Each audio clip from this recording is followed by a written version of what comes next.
mesdames, mesdemoiselles, messieurs, bienvenue à cette capsule spéciale sur la loterie au Québec.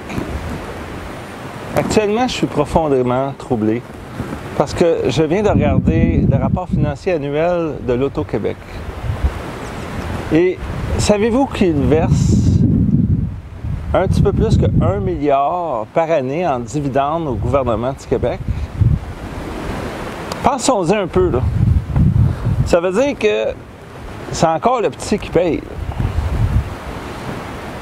Je veux bien croire que la SAQ fait du profit.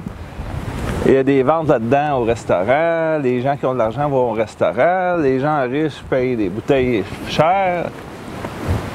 À la limite, je peux comprendre. L'électricité, dans une certaine mesure.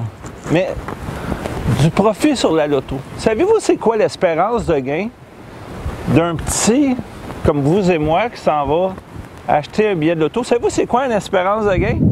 C'est en statistique, si vous avez ou si vous étudiez un jour les statistiques de base, l'espérance de gain, c'est si je mets $1 dans quelque chose, combien j'espère recevoir. C'est à peu près 50 sous pour ce qui est d'un billet de loterie au Québec. Là-dessus, il y en a un paquet qui n'ont rien, mais il y en a un qui gagne le jackpot. Donc, il y en a un méchant paquet qui paye. La loterie au Québec rapporte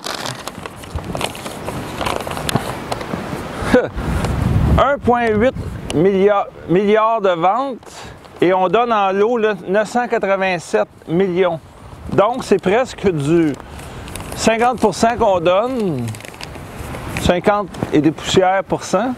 L'autre partie, c'est un beau gros bénéfice brut.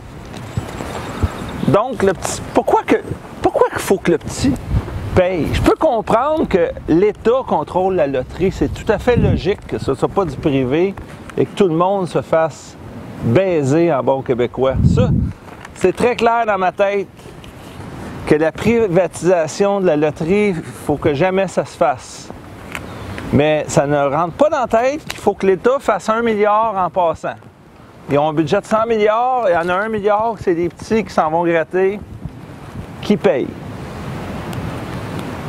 Et même chose, les casinos, ça rapporte 838 millions en 2017. Les établissements de jeux ont rapporté 900 quelques millions.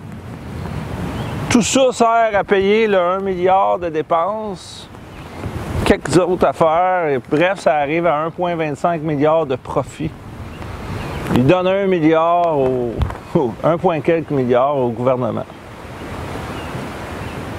Ça me rentre pas dans la tête. Pourquoi que le milliard de profit, c'est pas le petit qui le fait en achetant son 649 ou son Lotomax ou je sais plus quoi encore, son petit gratteur? Ben non, le petit, il faut qu'il paye la masse. Il y a quelque chose là-dedans qui ne marche pas. Pourquoi que celui qui espère, qui vit de rêve, qui gratte son petit billet, faut absolument qu'il en donne plus à l'État? T'as-tu fini de chialer, toi? Je chiale pas! Ça n'a pas de sens!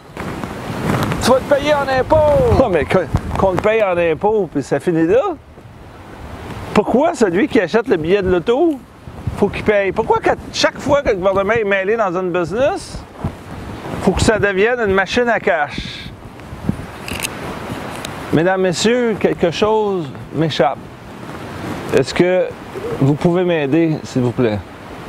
Donc, quand vous allez acheter un billet de loto, vous payez, mesdames, messieurs, une taxe volontaire. 50 cents dans la pièce! C'est presque ça. L'espérance de gain est 50 quelques sous.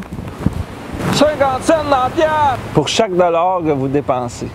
Ainsi sont gérées les finances des sociétés d'État au Québec.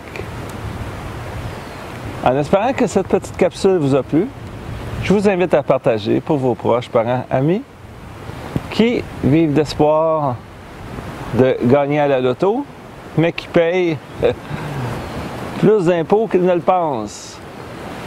C'est Daniel Pilon, CPA. chroniqueur financier, toujours indépendant.